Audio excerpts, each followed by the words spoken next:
네, 소개 감사드립니다. 안녕하세요. 저는 충남대학교 생화학과 최선경입니다. 먼저 이러한 자리를 마련해 주신 우리 웨비나 관계자분들께 감사드립니다. 또한 바쁘신 와중에도 생각보다도 정말 많은 분들이 이렇게 참석을 해주셨는데요. 참석해 주신 많은 분들께도 감사드립니다. 제가 학위 과정 동안에 한빛사에 이름이 올라가는 많은 박사님들을 보면서 꿈을 키우고는 했었는데요. 시간이 흘러서 제가 이렇게 웨비나를 하게 되어서 굉장히 영광스럽게 생각하고 있습니다. 오늘 저는 얼터너티브 스플래싱이 셀 시그널링에 미치는 영향, 그 중에서도 이 RBFOX2에 의해 조절되는 TID1의 얼터너티브 스플래싱이 히포 패스웨이에 차등적인 영향을 미친다는 내용에 대해서 발표를 하도록 하겠습니다. 이 스플라이싱은 다들 알고 계시다시피 코딩 리전인 엑손과 넌 코딩 리전인 인트론 중에서 인트론이 빠져나가고 엑손끼리 연결되는 과정을 일컫습니다. 우리의 풀의 mRNA를 살펴보면은 엑손과 인트론의 이 경계에서 인트론의 5' 쪽에 있으면서 스플래싱이 일어나는 부위를 5' 스플래시 사이트, 또 반대로 인트론의 3' 쪽에 있으면서 3' 스플라이싱이 일어나는 부위를 3' 스플라이스 사이트라고 합니다.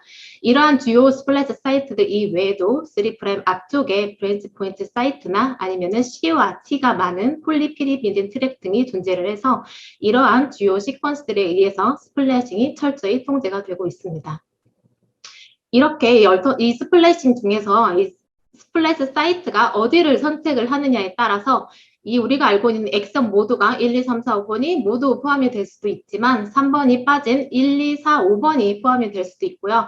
반대로 4번이 빠진 1, 2, 3, 5번이 연결이 될 수도 있습니다. 이렇게 엑손이 선택적으로 연결이 되는 것을 얼터너티브 스플라이싱이라고 합니다. 이 얼터너티브 스플라이싱의 타입에는 현재까지 크게 5가지 정도가 알려져 있는데요. 항상 들어가 있는 이 스플라이싱 이외에도 가장 많이 일어나는 것이 바로 이 엑손 스키핑입니다. 휴먼에서 가장 빈번하게 일어난다고 해서 대략 전체 타입의 40% 정도가 이 엑손 스키핑을 차지를 하고 있고, 이 엑손이 들어가고 나가고 한다고 해서 요즘 학생들은 잘 모르겠지만 옛날에 노래를 들을 때 듣는 이 카세트와 비슷하다고 해서 이러한 엑손을 카세트 엑손이라고 하기도 합니다.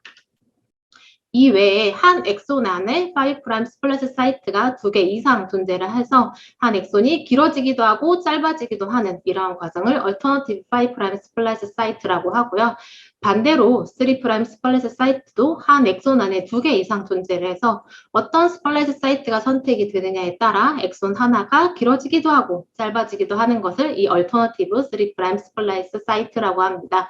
이러한 얼터너티브 5' 혹은 3' 스플래시 사이트는 전체 세포 타입에서 한 스플래싱 타입에서 10에서 15% 정도를 차지하고 있고 5'보다는 3' 스플래시 사이트가 조금은 더 빈번히 일어나고 있습니다.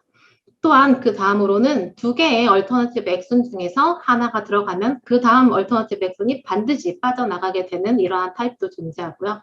마지막으로 인트론 리텐션인 경우에는 평소에는 인트론이었다가 어떤 상황이 되면은 이 인트론도 스플래싱이 모두 다 들어가서 멀추어 mRNA의 인트론 시퀀스도 포함되는 과정을 말합니다.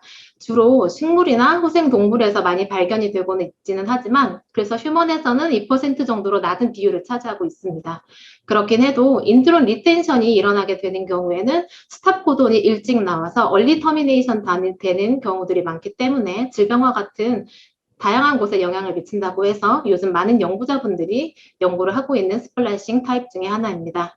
이렇게 5가지 타입들 이외에도 뭐 얼터너티브 프로모터나 얼터너티브 폴리에이테일도 스플래싱 타입의 한 종류로 보는 연구자분들도 있습니다.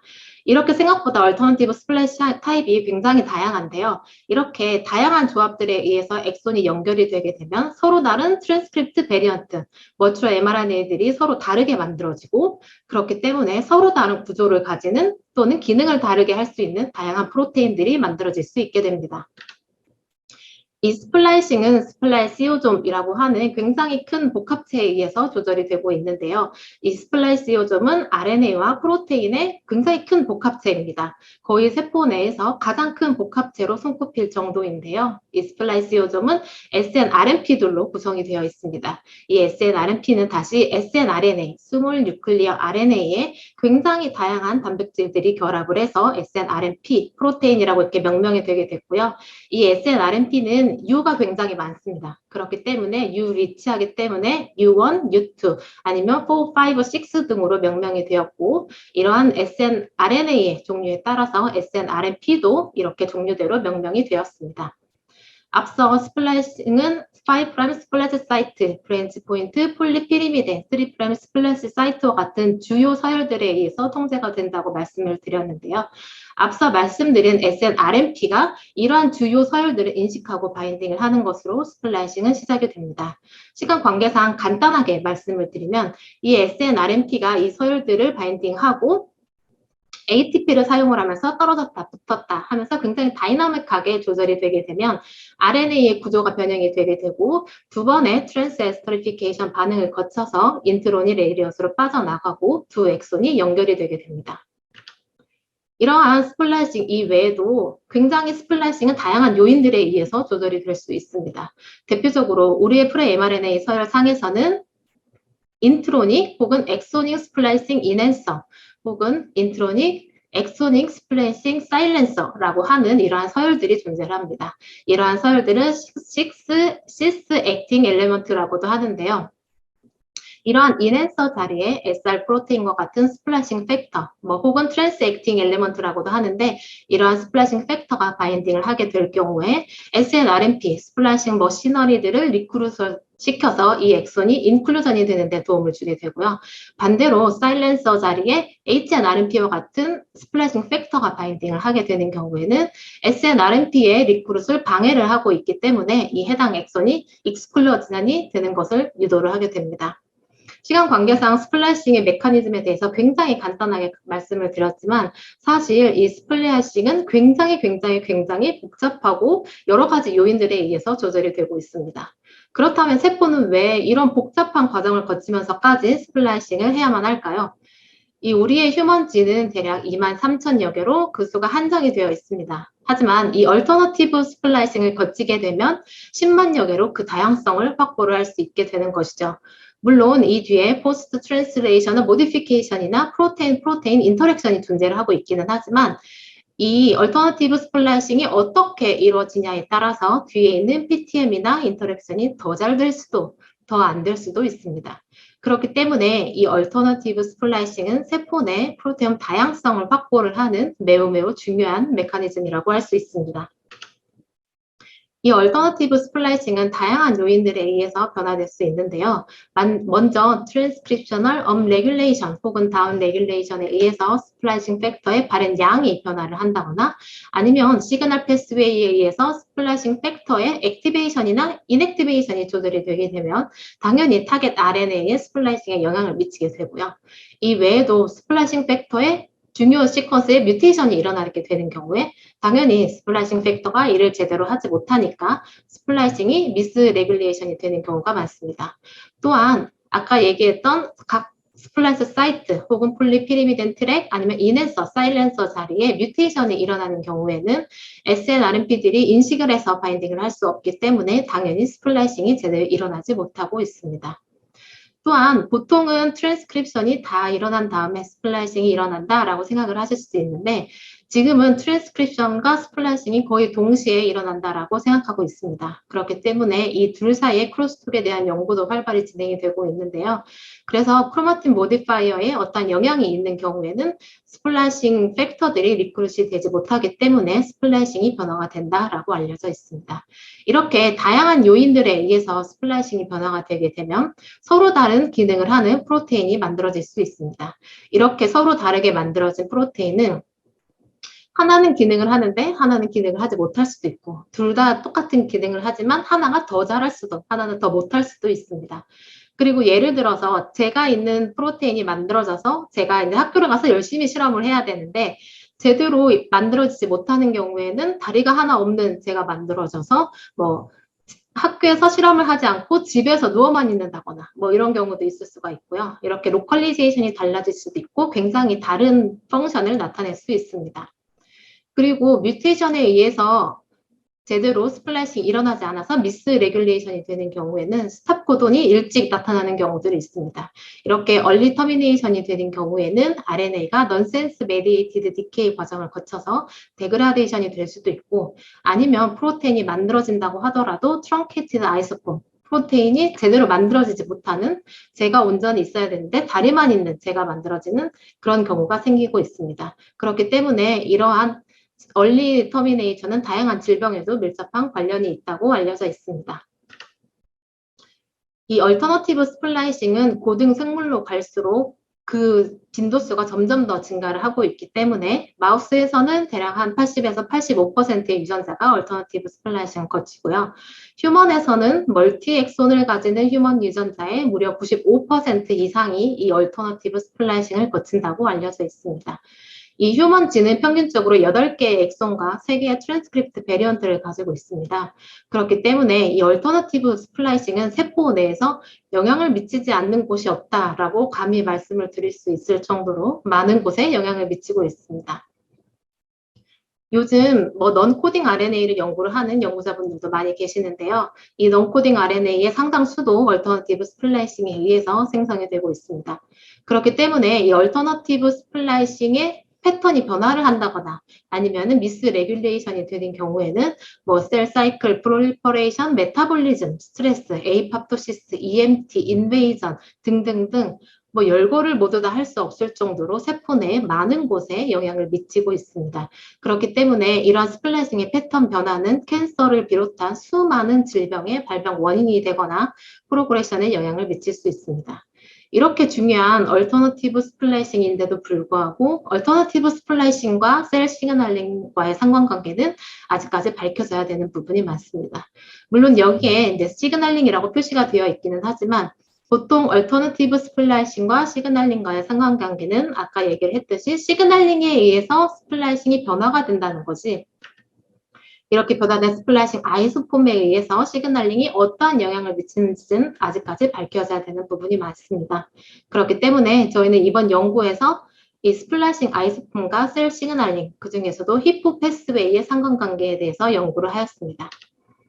이 히포 패스웨이는 초파리에서 이 히포 패스웨이가 뮤테이션 되는 경우에 이렇게 피노타입이 산화와 같이 변한다고 해서 이런 귀여운 이름이 붙여졌는데요. 이 히포 패스웨이는 셀 컨택이나 셀 어디션, ECM 스티프니스, 아니면 셀 폴라리티나 시그널 등에 의해서 온 오프가 결정이 되게 됩니다. 특히 이제 소프트 ECM 혹은 스몰 서페이스, 세포 밀도가 높은 경우에는 히포가 온 상태가 돼서 NF2와 같은 상위 시그널에 의해 MSD1,2가 포스포릴레이션이 되고 라치1,2가 다시 포스포릴레이션을 유도가 됩니다. 이렇게 액티베이션 된 카이네이즈인 라치에 의해서 얍과 타스가 포스포릴레이션이 되어서 이렇게 세포질의 격리가 되게 되거나 아니면은 데그라데이션이 되게 됩니다.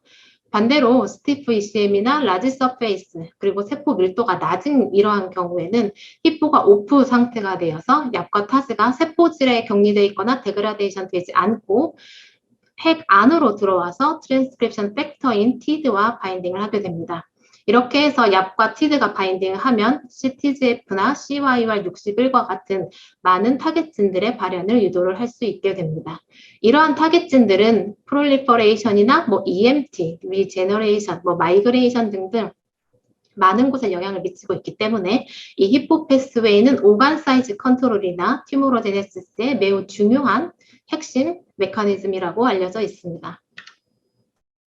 이 TID 패밀리의 다운스트림에 있으면서 트랜스크립션 팩터가 바로 히포 패스웨이의 다운스트림에 있으면서 트랜스크립션 팩터가 바로 이 TID 패밀리들입니다. 이 TID 패밀리는 핵 내에 있으면서 3개의 알파 헬릭스를 코딩하는 N터미널의 DNA 바인딩 도메인을 통해 DNA에 바인딩을 할 수는 있지만 트랜스 액티베이션 도메인을 가지고 있지 않습니다. 그렇기 때문에 이 TID 패밀리들 자체만으로는 이 타겟 유전자의 발현을 유도를 하기는 힘들고요. 그래서 트랜스 액티베이션 도메인을 가지고 있는 약과 같은 파트너 프로테인과의 인터랙션이 꼭 필요합니다. 그래서 이 TID는 C터미널 도메인은 얍타즈 바인딩 도메인을 통해서 이 파트너 프로테인과 인터랙션을 해서 다양한 타겟진들의 발현을 유도할 수 있게 됩니다. 저희는 이러한 TID 패밀리들의 얼터너티브 엑손과 히포 패스웨이의 상관관계에 대해 규명을 하고자 하였습니다. 그래서 TCGA 데이터에서 휴먼 빅 데이터에서 각 암종별로 환자의 데이터베이스를 다운로드를 받아서 히포 패스웨이의 타겟진의 반응량과 TID 패밀리들의 얼터너티브 엑손의 PSI 값, PSI는 percent spliced in이라고 해서 얼마큼 이 엑손이 인클루전이 많이 되어 있느냐를 확인해 보는 것입니다. 그래서 이 TID 패밀리들의 얼터너티브 엑손과 대표적인 히포 타겟진인 CTGF의 발현량과 비교를 해보았는데요. 이 TID3는 얼터너티브 엑손을 가지고 있지 않았고 TID1의 엑손 11과 TID4의 얼터너티브 엑손들은 얼터너티브 엑손인데도 불구하고 거의 모든 상황에서 대부분 인클루전 되어 있는 것을 확인을 하였습니다. 그래서 이 대표적인 히포 시그널링 패스웨이의 타겟진인 CTGF의 발현량과는 오직 TID1의 엑손 6만이 파지티브 코릴레이션이 있는 것을 확인을 하였습니다. 그래서 저희는 두 가지 암종에서 캔서 타입에서 동일한 결과를 얻을 수가 있었는데요. 시간 관계상 두 가지 캔서 타입의 데이터만 가지고 왔지만 이러한 현상은 대부분의 암종에서 모두 동일하게 확인이 되었습니다. 뿐만 아니고 또 다른 히포 패스웨이의 타겟진은 CYR61에서도 다른 얼터너티브 엑손의 TID들은 전혀 코릴레이션이 없었지만 TID1의 엑손 6만이 엑손 6가 많이 포함이 되면 될수록 이 히포 패스웨이의 타겟진인 CYR61의 발현량이 더 높아져 있는 것을 확인을 할 수가 있었습니다. 이 TID1은 총 14개의 엑손으로 구성이 되어 있는데요. 저희가 엑손 5에 바인딩하는 포워드 프라이머를 디자인을 하고 반대로 엑손 7에 바인딩하는 리버스 프라이머를 디자인을 하게 되면은 엑손 6가 포함되어 있으면 엑손 6만큼 사이즈가 더 커져서 윗밴드로 확인을 할 수가 있게 되고요. 반대로 엑손 6가 없는 경우에는 사이즈가 줄어들기 때문에 아랫밴드로 확인을 할 수가 있습니다.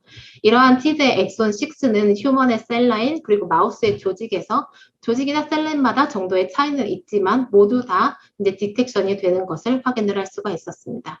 흥미로운 점은 이 TID1의 엑손 6가 오직 12 뉴클레오타이드, 단 4개의 아미노산을 코딩하는 마이크로 엑손이라는 점입니다. 이 TID1의 발현량 자체는 이 타겟진들의 발현량과 코릴레이션을 보이지 않았습니다. TID1의 발현량이 높다고 해서 타겟진의 발현량이 높아지지는 않았었는데요. 재밌게도 오직 엑손 6가 12 뉴클레오타이드인데도 불구하고 이 TID의 엑손 6가 많이 포함되면 포함될수록 이 타겟진들의 발현량이 더 점점 더 올라가 있는 것을 확인을 할 수 있었습니다. 뿐만 아니고 환자에서 TID1의 엑손 6가 더 많이 포함이 되어 있는 환자는 그렇지 않은 환자에 비해서 현저하게 서바이벌이 떨어져 있는 것을 확인을 하였습니다. 그렇다면 왜 빅데이터 상에서 이러한 차이를 보이게 되는 것일까요? 저희는 이 TID가 트랜스크립션 팩터이기 때문에 가장 먼저 트랜스크립션 액티비티부터 확인을 하였습니다. 이 실험은 모두 다 293A 세포주를 이용을 해서 실험을 진행을 하였는데요. 이 293A 세포는 스탠다드 293 세포에 비해서 플랫하게 자라는 성격을 가지고 있습니다. 그렇기 때문에 셀의 컨택 이니비션을 좀 더 유도를 하게 되고요. 이러한 셀 컨택 이니비션은 라트를 액티베이션 시키는 대표적인 요인 중에 하나이기 때문에 이 293A 셀은 히포 패스웨이를 연구하는 데 있어서 가장 널리 사용되는 세포주 중에 하나입니다. 이후에 모든 실험을 모두 293A 세포에서 진행을 하였지만 이러한 현상은 다른 세포주를 이용을 했었을 때도 동일한 경향성을 확인을 할 수가 있었습니다. 그래서 저희는 293A 세포에 TID1의 아이소폼을 각각 오브익스프레션을 시켰습니다. 그 결과 TID의 엑손 6가 포함되어 있는 풀랭스 아이소폼을 오브익스프레션 시킨 경우 엑손이 6가 없는 스키핑 아이소폼을 오브익스프레션 시켰을 때에 비해서 더 높은 트랜스크립션 액티비티를 보였습니다. 앞서 TID는 트랜스 액티베이션 도메인을 가지고 있지 않기 때문에 얍과 같은 파트너 프로테인이 있어야 된다고 말씀을 드렸는데요.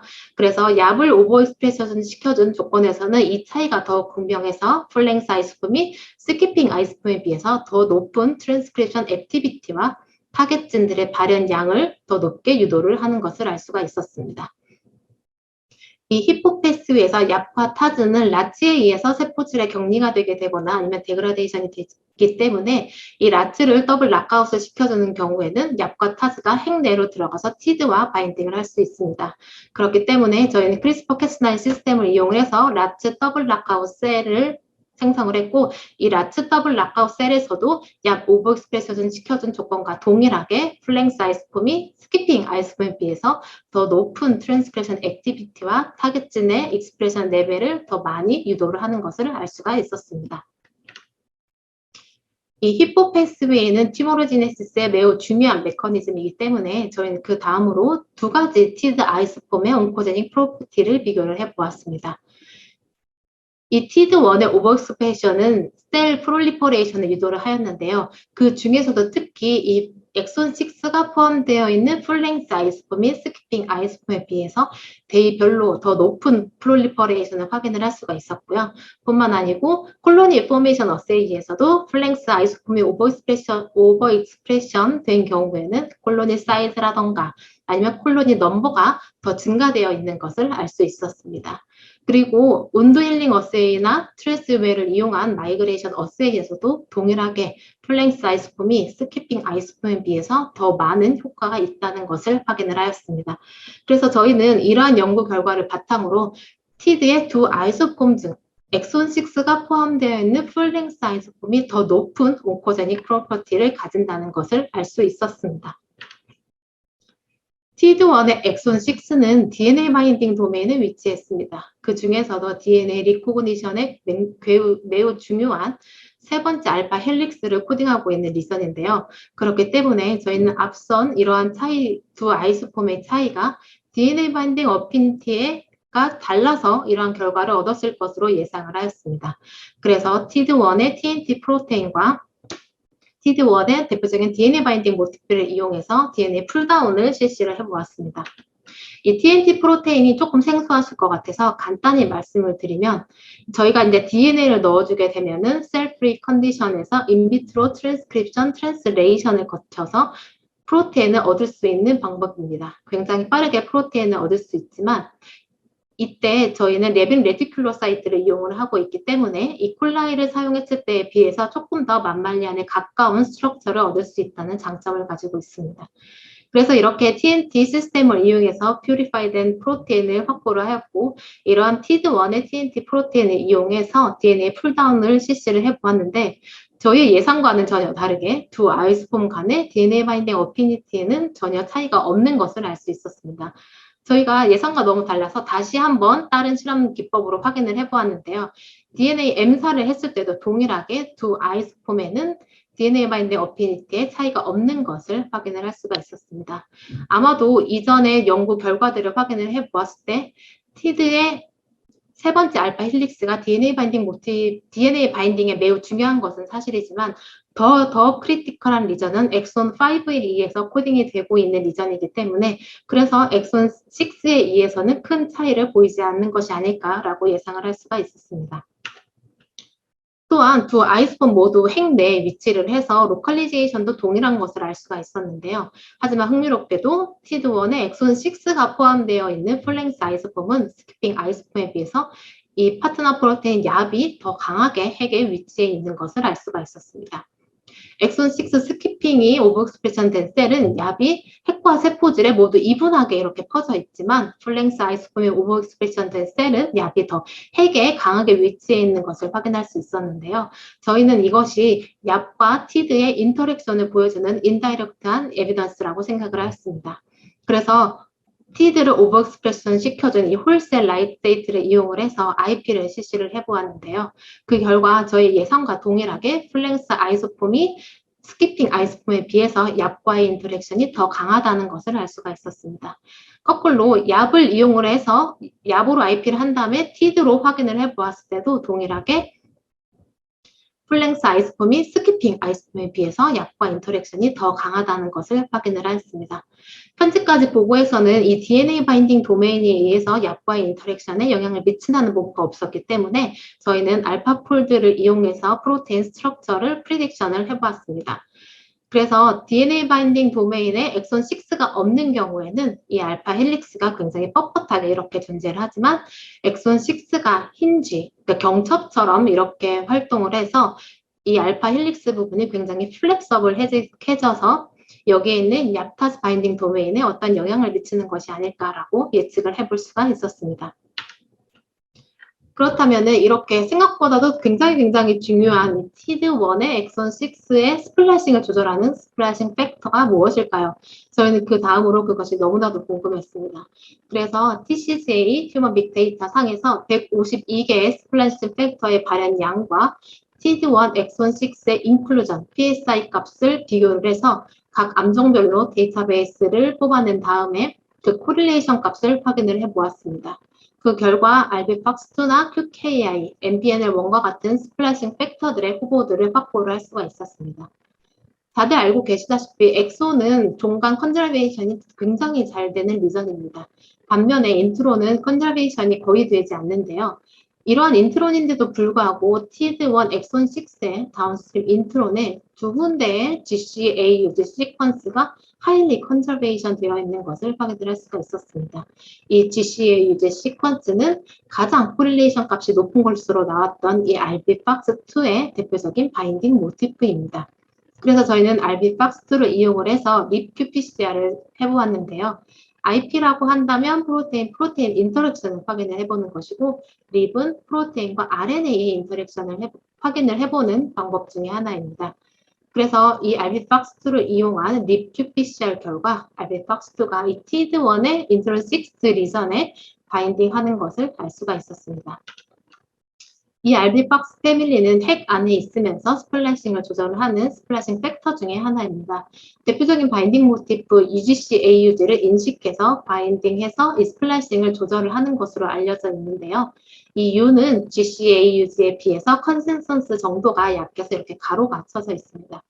이 RBFOX 패밀리가 재밌는 점은 다른 스플래싱 팩터들의 바인딩 모티프로 알려져 있다고 하더라고. 걔네들은 보통 뭐 GC 리치 시퀀스, GU 리치 시퀀스 이 정도로 거의 이제 컨센서스 정도가 굉장히 약합니다.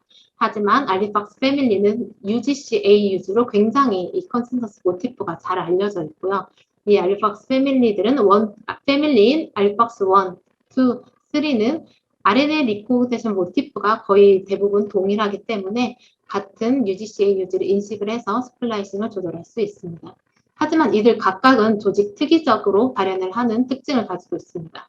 그래서 RBFOX1은 뉴런 티슈나 심장 아니면 스켈레탈 머슬에 주로 발현을 하고요. 반면에 RBFOX3는 UN이라고 하는 뉴런 마커로 사용이 될 정도로 뉴런 스페시픽하게 발현이 되고 있습니다.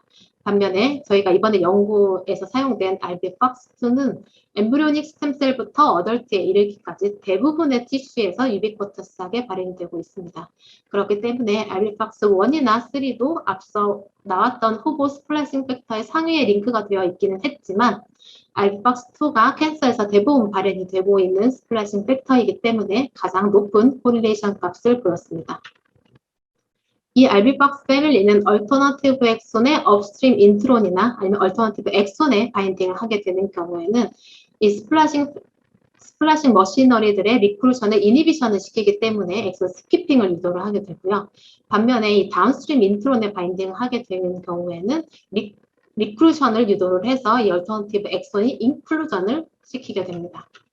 이러한 사실과 동일하게 RBFOX2의 오버엑스프레션은 TID1 엑손 6의 인클루전을 반대로 락다운은 TID1 엑손 6의 익스클루전을 유도를 하였습니다.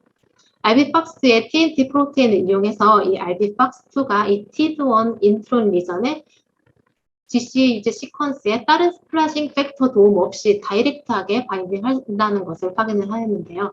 그렇다면 이 두 개의 GCAUG 시퀀스 중에서 어느 것이 더 크리티컬한 리전인지 저희가 미니진을 이용을 해서 다시 한번 확인을 해보았습니다. 미니진은 말 그대로 유전자의 일부분입니다. 저희가 이제 세포 내 오버익스프레션을 시켜줄 때 CDS 부분을 클로닝해서 컨스트럭트를 만들어주는 것처럼 엑손과 인트론을 모두 포함을 해서 이렇게 클로닝을 한 다음에 세포 내 오버익스프레션을 시켜주게 되면은 세포 내에 있는 스플래싱 머시너리들을 이용을 해서 스플래싱이 동일하게 일어나게 됩니다. 그렇기 때문에 이 미니진을 이용한 스플래싱은 엔도지너스한 것과 엑소지너스한 것을 구별을 할 수가 있고 다양한 포인트 뮤테이션에도 활용을 될 수 있어서 얼터너티브 스플래싱 메커니즘을 확인을 하는데 매우 중요한 툴 중에 하나로 손꼽히고 있습니다. 그래서 저희는 TID1 엑손 6 미니진을 이용을 해서 이 두 군데의 GCA 시퀀스를 뮤테이션을 시켜 어느 것이 더 크리티컬한 리전인지 확인을 해보았습니다. 그 결과 이 첫 번째 엑손 6에 더 가까이에 있는 이 GCA 시퀀스가 이 RBFOX2에 의해서 스플래싱을 조절하는 데 있어서 더욱더 크리티컬한 사이트임을 확인을 하였습니다. 이러한 RBFOX2의 오버익스프레션은 TID1 엑손 6의 인클루전을 유도를 해서 RBFOX2 오버익스프레션에 의해서 트랜스크립션 액티비티뿐만 아니고 CTGF나 CYR61, NKRD1과 같은 히포 타겟진들의 발현을 유도를 하였고요. 반대로 RBFOX2의 낙다운은 TID1 엑손 6의 익스클루전을 유도를 해서 트랜스크립션 액티비티나 다양한 히포 타겟진들의 발현의 감소를 유도를 하였습니다. 이러한 현상은 라츠 더블 낙아웃 셀에서도 동일하게 확인이 되었습니다. 또한 앞서 다양한 스플래싱 팩터들의 후보들이 있었지만 이 RBFOX2에 저희가 더욱더 초점을 맞추게 된 이유는 이 휴먼 빅데이터 상에서 RBFOX2의 발현량은 TID1 엑손 6뿐만이 아니고 타겟진은 CTGF와 COI의 60일의 발현량과도 파시티브 코릴레이션을 보였습니다. 그렇기 때문에 저희는 RBFOX2가 이 히포 패스웨이의 굉장히 중요한 그러한 프로테인임을 확인을 하였습니다. 종합을 해보면 RBFOX2에 의해서 TID1 엑손 6의 인클루전이 유도가 되고 이렇게 해서 형성된 TID1의 펄랭스 아이소폼은 엑손 6가 없는 스킵 아이소폼에 비해 약과의 인터랙션이 더욱 강해서 CTGF나 CYR61과 같은 타겟진의 발현량을 더 많이 유도를 하였습니다. 그래서 온코데닝 프로퍼티도 엑손 6가 포함되어 있는 펄랭스 아이소폼이 스킵 아이소폼에 비해서 더욱더 높은 온코데닝 프로퍼티를 보인다는 것을 확인을 하였습니다. 히포 패스웨이에서 트랜스크립션 액티비티가 매우 중요함에도 불구하고 이 아이소폼 간의 트랜스크립션 액티비티를 확인한 논문은 소수에 불과합니다. 뿐만 아니고 저희는 특정 조건이 아닌 대부분의 튜머 타입에서 발현량보다도 얼터너티브 스플래싱이 더 중요할 수 있다는 것을 확인을 하고 뿐만 아니고 얼터너티브 스플래싱에 의해서 다양한 타겟진들의 발현량이 변화가 된다는 것을 휴먼 빅데이터 상에서 처음으로 확인을 하였습니다. 뿐만 아니고 그동안은 어떤 스플래싱 팩터가 어디에 어떻게 바인딩을 해서 스플래싱을 조절을 하고 타겟진에 영향을 미치는지 확인된 바가 없었지만 저희는 이번 연구를 통해서 RBFOX2가 TID1의 엑손 6 다운스트림 인트론에 있는 GCAG 시퀀스에 바인딩을 해서 스플래싱을 조절을 하고 히포 패스웨이 타겟진의 발현 양에도 영향을 미친다는 것을 확인을 하였습니다. 뿐만 아니고 마지막으로 현재까지는 DNA 바인딩 도메인이 약과의 인터랙션에 영향을 미친다는 보고가 없었으나 저희는 이번 연구를 통해서 TID1의 DNA 바인딩 도메인이 있는 엑손에 의해서도 약과의 인터랙션이 달라질 수 있다는 것을 처음으로 확인을 하였습니다. 그래서 이러한 너블티를 바탕으로 뉴클레익 애시드 리서치에 게재를 하였습니다. 이 포스포레이션과 같은 다양한 포스트 트랜슬레이션 모디피케이션이 셀 시그널링에 매우 중요하다는 것은 널리 알려진 사실입니다. 하지만 저희는 이번 연구를 통해서 얼터너티브 스플래싱 또한 이 셀 시그널링을 조절을 하는데 매우 중요한 메커니즘이고 이 얼터너티브 스플래싱을 통해서 셀 시그널링을 굉장히 안정적이고 또 정교하게 조절할 수 있다는 것을 입증을 하여서 이러한 얼터너티브 스플래싱의 중요성을 이러한 반도체로 이렇게 형상화해서 지난달 뉴클레익 애시드 리서치의 커브로 선정이 될 수 있었습니다. 현재까지 국내에 이 스플래싱을 실험적으로 규명하는 실험실은 거의 없습니다. 그렇기 때문에 저희는 많은 분들과 콜라보레이션을 하고 있는데요. 이번에는 전남대학교 박준호 교수님과 안정선 병원 김우희 박사님의 도움으로 연구를 할 수가 있었습니다. 뿐만 아니고 같은 학과 김한태 교수님의 전폭적인 지원과 많은 도움 덕분에 좋은 결과를 얻을 수가 있었습니다. 많은 연구자분들이 실험을 하실 때 얼터너티브 스플래싱을 구별을 해서 실험을 하지는 않았습니다. 하지만 논문에 있는 걸 그대로 따라했는데 재현이 안 된다. 아니면 세포를 바꿨더니 그전과 다른 결과가 나온다라고 생각하신다면 그러한 이유 중에 하나는 분명히 얼터너티브 스플래싱도 존재를 한다고 생각을 합니다. 그렇기 때문에 PCR이나 웨스턴을 했었을 때 모르는 밴드가 나온다면 논 스페시픽 밴드네 라고 그냥 치부하지 마시고 얼터너티브 스플래싱일 수도 있겠구나 라고 생각을 하신다면 좀 더 새로운 시각으로 다양하게 연구를 하실 수 있을 것으로 생각합니다. 아까 말씀드린 대로 95%의 유전자는 얼터너티브 스플래싱을 거치기 때문에 지금 하고 계시는 연구의 유전자들도 대부분 모두 다 스플래싱을 분명히 거칠 거라고 생각을 합니다. 혹시 분석하기 어려우시다면 저희 실험실에 훌륭한 학생들이 있으니까요. 연락해 주시면 저희가 언제든 도와드리도록 하겠습니다. 마지막으로 항상 저를 이제 지도해 주시고 아껴주신 지도 교수님이신 김규환 교수님과 저희 실험실 친구들에게도 고맙다는 말을 하고 싶습니다. 끝까지 경청해 주셔서 감사합니다. 저희 발표는 여기까지입니다. 감사합니다.